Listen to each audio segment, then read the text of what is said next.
김영현 후보자 스스로 국방장관 부적격자라는 거 인정하십니까? 인정하지 않습니다. 몇십 년을 공직자 군인으로 살아왔다고 했는데 알고 보니 온갖 비리의 종합판입니다.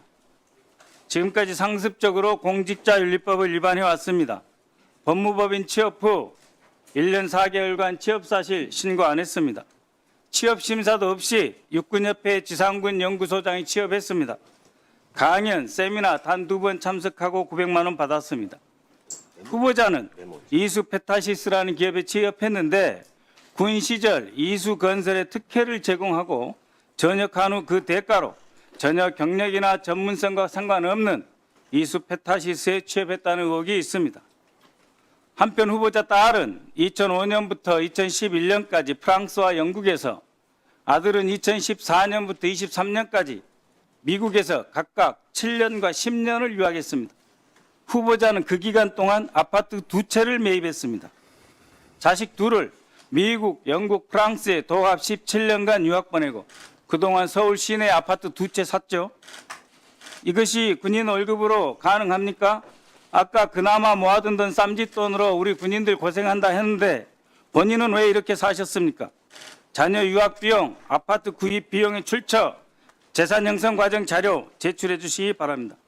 또한 후보자 아들은 10년 동안 미국에 있다 귀국한 뒤 바로 모 종합상사 대표 이사실에 과장으로 취업합니다. 어떤 경력도 없이.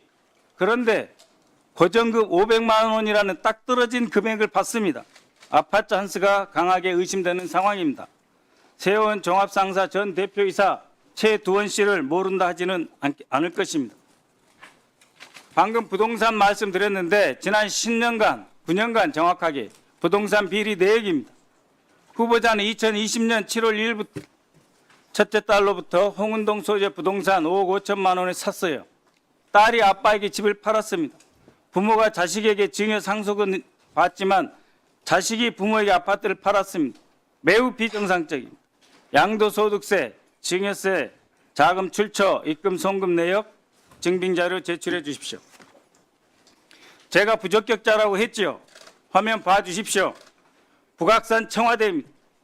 청와대는 북악산, 인왕산 등 자연 엄폐물의 구실로 유사시 대통령의 생존성, 경호처장이 가장 중시하는 대통령의 유사시 생존성을 극대화하는 천혜의 지형에 자리 잡고 있었습니다.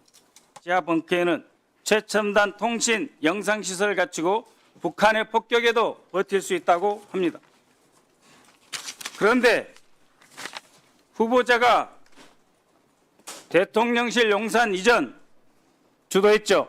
무방비 밀집 노출, 직경 255m 안에 대통령실, 국방장관, 합참의장 근무시설 함께 있습니다. 핵무기도 필요 없죠. 이 정도면. 북한이 무수히 가지고 있는 재래식 탄도미사일 몇 발이면 대통령실, 국방부 합참이 초토화될 수도 있습니다. 김영현 후보자는 시작부터 대통령의 생존성을 스스로 위협하는 경호처장이 대통령 생존성을 위협해요. 자격이 없었습니다. 원래부터. 보십시오. 무방비로 노출된 대한민국 전쟁 지휘부 어디서 살고 있습니까? 최근 단거리 미사일 이동식 발사대 북한이 250대 공개했습니다. 한 대당 4발의 미사일이 들어갑니다. 재래식 탄도미사일 4발이면 대한민국의 대통령, 국방장관, 합참의장 한꺼번에 무력화될 수 있습니다. 도대체 누가 이런 생각을 한 것입니까? 적에게 우리 전쟁 지휘부를 다 갖다 바치는 이런 반역행위 누가 있습니까? 그러면서도 북한을 억제하고 우리나라를 지킨다고요? 후보자는 대한민국 국토 방위와 동수권 수호를 책임지는 국방장관의 부적격자입니다. 자, 트럼프 후보 김정은과 잘 지낸 게 현명하다. 그저께 발언입니다. 북한의 핵능력 실질적이다. 북핵 외교 정상회담도 하겠다는 뜻이죠.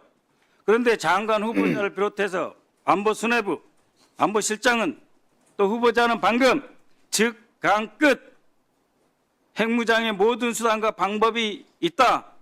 책임질 수 없는 강경 발언만 했죠. 그것만 한 것이 아니죠. 기억 잘 하실 겁니다. 17사단장 시절 인천에 예비군 훈련장 현수막 또 전임자였던 신원식 안보실장 3사단 시절 0점 표적직, 현재 김영현 국방장관 후보자 신원식 안보실장은 이처럼 매우 충동적이고 저돌적입니다. 대한민국 안보를 절도 있고 신중하게 책임있게 말이 아니라 실력으로 지킬 분들이 아닙니다. 북한의 무인기, 오물풍선, 소울이 뻥뻥 뚫리고 용산까지 치고 들어와도 대공화기 하나 못 쏘면서 0점 표적지 종에다 총이나 다 쏴대는 이런 유치하고 조속한 인물들이 어떻게 안보실장, 국방장관, 대한민국 안보를 책임집니까?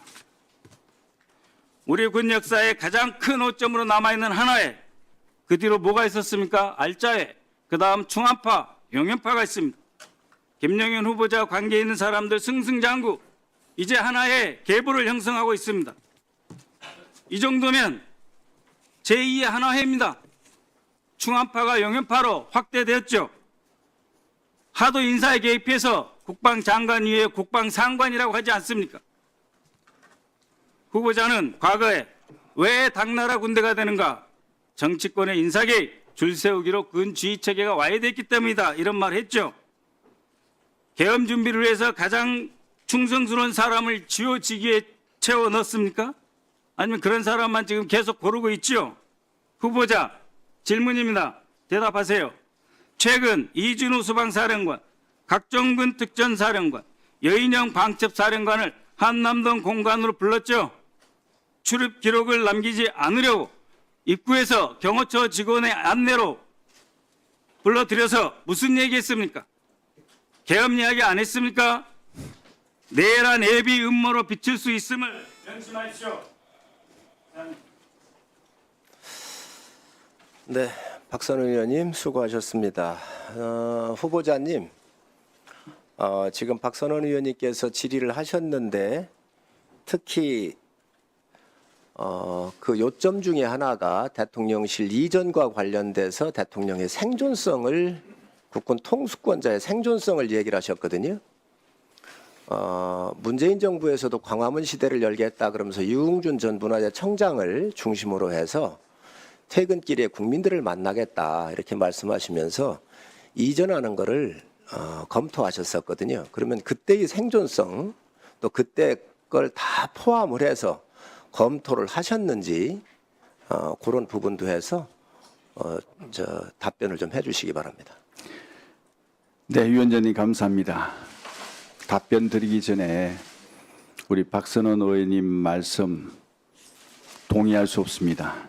대부분이 사실이 아닌 것을 가지고 여러 가지 선동적인 말씀하시는데 이 자리는 선동하는 의혹을 제기하고 문제를 지적하는데 선동하는 이게 무슨 말이에요?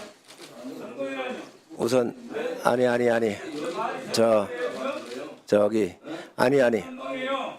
내가 자료를 이쪽에서 다 증거를 제시해서 이야기했는데 아니 답변을 계속 하시지요. 예, 선동하는 자리가 아니라 청문회 그야말로 듣는 자리입니다. 이런 어떤 사실이 아닌 것을 가지고 거짓 선동하고 정치 선동하는 자리가 아니라고 생각합니다. 아니라니까. 하나하나 밝히겠습니다. 우선 청와대 이전과 관련한 내용입니다.